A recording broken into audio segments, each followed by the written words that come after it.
was a man on a boat, sword in hand. What are you reading? I'm reading a Chinese fable.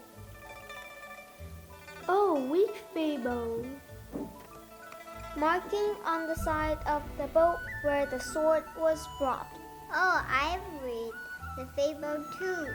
I want to hear the story. Okay. When the boat came to the middle of the river, the sword dropped into the water. Suddenly, The man on the boat said, Why not get off to find your sword? He marked on the boat and said, Not necessary. I've marked where it's lost. when the boat came ashore, he got off from where the marking was and looked for his sword. But the boat had moved far away from the sword already. He surely can't find the sword. Haha, he was a fool. Yay! Hello everyone, welcome to the class. Chinese fable is an important part of Chinese traditional culture and national wisdom. This not only has the value of literature, but also has rich ideological content. Many outstanding Chinese people's knowledge is often contained in fables.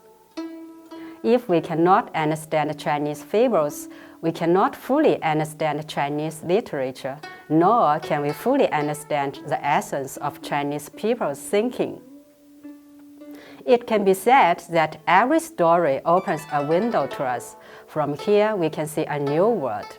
There are not only endless interests, but also countless philosophies. Here are 4 fables every Chinese knows. Number 1. 塞翁失马，焉知非福? When the man on the frontier lost his mare, he guessed it was a blessing in disguise.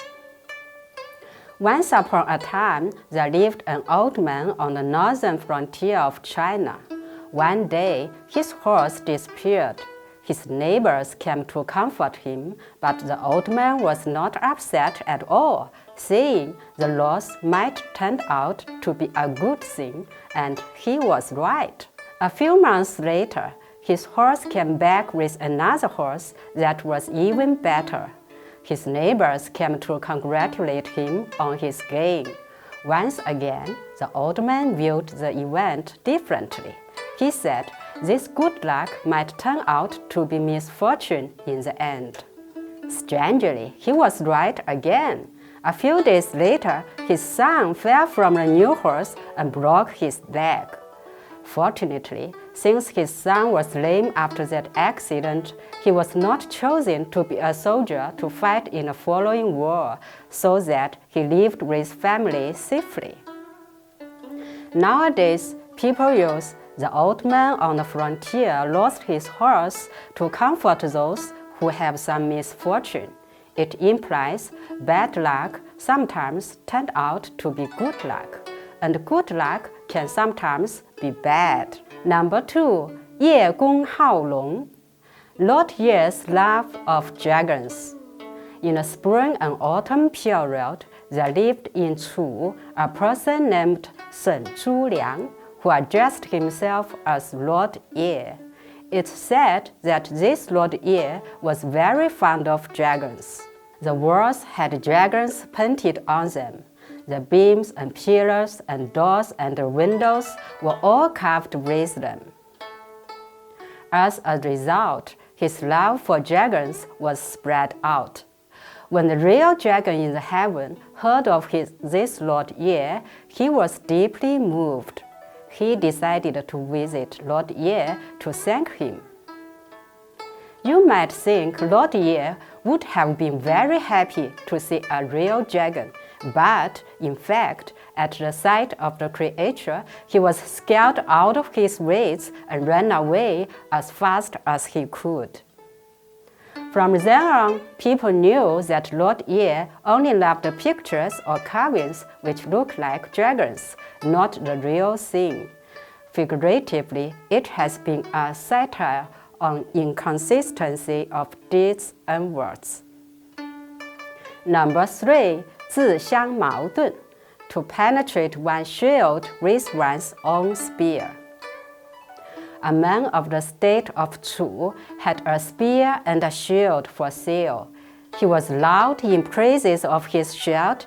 My shield is so strong that nothing can pierce it through. He also sang praises of his spear. My spear is so strong that it can pierce through anything. What would happen, he was asked, if your spear is used to pierce your shield? He was unable to give an answer. It is impossible for a stranger's shield to coexist with a spear that finds nothing impenetrable. Now, this allusion is used to refer to a case of being self-contradictory and inconsistent. Number 4, 守株待兔, waiting for a hare behind the tree. In the state of Song, there was a farmer, and in his fields stood a tree stump. A hare which was running very fast dashed against the stump and died, having broken its neck. Therefore, the farmer abandoned his plow and waited by the tree stump, hoping to get another hare. Of course, he did not get his hare, but became a laughingstock in a state of Song. Now, the phrase is used to satirize those who rigidly adhere to limited experience and refuse to adapt themselves to a changing situation, or those who trust foolishly to chance and luck. Do you get some philosophical ideas from these fables? Thanks for watching. See you next time.